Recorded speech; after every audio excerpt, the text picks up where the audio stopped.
हम ये कहना चाह रहे हैं कि कहां तक गिनाए हम, कि कहां तक गिनाए हम बाबा तेरी कुर्बानियां, कि कहां तक गिनाए हम बाबा तेरी कुर्बानियां। और थक जाती है लेखनी और रुक जाती है जुबानियां, रुक जाती हैं जुबानियां। कि सूरज चांद के रहने तक रहेंगी तेरी कहानियां। और बाबा तेरे कदमों में समर्पित लाखों लाखों जिंदगानियां। ऐ मेरी कौम के, बाबा साहब कह रहे हैं हमारी कौम के उत्साही बच्चों के लिए। आज के इस कार्यक्रम में युवा बच्चे बड़े ज्यादा दिखाई दिए और आवश्यकता इसी चीज की है कि युवा बच्चे जब तक बाबा साहब के कार्यक्रम में नहीं आएंगे तब तक ये नई पीढ़ी जो है ज्यादा प्रफुल्लित नहीं हो पाएगी। इसलिए कहा है कि ऐ मेरी कौम के आशावान सहारों और अंधेरी रात में टिमटिमाते हुए सितारों। अंधेरी जब रात होती है तो उसमें तारों की रोशनी से ही रास्ता काटना पड़ता है। कि अंधेरी रात के टिमटिमाते हुए सितारों और मेरे ख्वाबों की, भारत के भावी सपनों की तस्वीर हो तुम, और बाबा के भावी ख्वाबों की ताबीर हो तुम।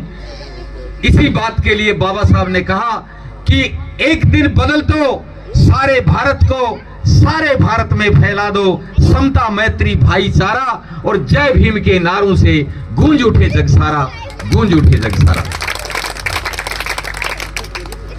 कहा है एक शायर ने मेरी कौम के लिए कहा है कि कभी होटल में और कभी बोतल में तू बिकता रहा, कभी होटल में और कभी बोतल में तू बिकता रहा, कभी वादों में कभी इरादों में तू लुटता रहा। और कह सकाना बात अपनी मन ही मन घुटता रहा, कह सकाना बात अपनी मन ही मन घुटता रहा, और मन ही मन घुटता रहा। तेरे हाथों में बनाना भारत की सरकार है। ऐ मूल निवासी जाग जा, वक्त की पुकार है, और कानों में तेरे गुंजती जय भीम की हुंकार है, कानों में तेरे गुंजती जय भीम की हुंकार है। साथियों, बाबा साहब के जीवन की अनेक घटनाएं हैं, उनमें से एक दो घटना कह करके मैं मेरी बात को खत्म करूंगा। बाबा साहब एक छोटे से विद्यार्थी के रूप में जब उनको एडमिशन दिलाया, आप सब जानते हो एडमिशन नहीं हुआ और वो बाहर जूतों के पास बैठ करके पढ़ते थे। जहां दूसरे छात्र जूते निकालते थे वहां बैठ करके वो पढ़ते थे। और जब बाबा साहब ने 5वीं पास की तो अपनी क्लास में अव्वल थे, और जब बाबा साहब ने 10वीं पास की तो अपनी क्लास में अव्वल थे। और उसके बाद में तो एक तांता लग गया, एक लाइन बन गई, कहां BA, MA, LLB, DSC, DLIT, बारहटला, ऐसे डिग्रियों पे डिग्रियां करते चले गए। और आज फख्र से हम लोग कहते हैं कि बाबा साहब वो शख्सियत हैं, अरे जो जूतों के पास बैठने वाला छात्र विश्व में पूरे वर्ल्ड को जिसने पढ़ाई में पीछे छोड़ दिया।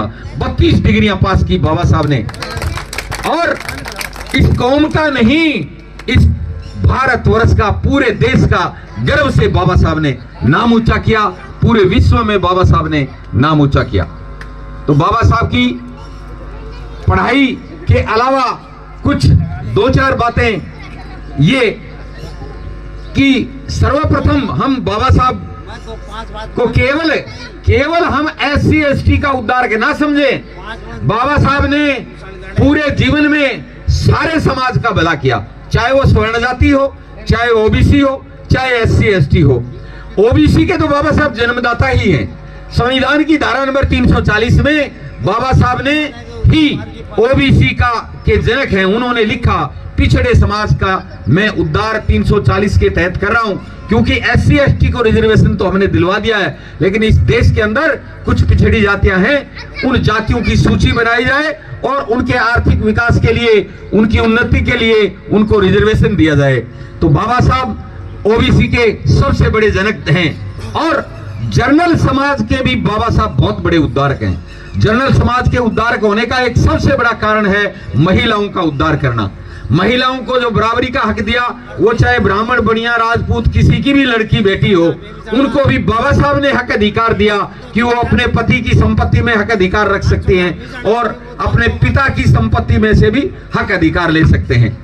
इस प्रकार से बाबा साहब स्वर्णों के भी बहुत बड़े कल्याणकारी हुए। तो इस प्रकार से बाबा साहब सभी दृष्टि से हमारे समाज का उद्धार करते हुए आगे बढ़ते हुए चले गए।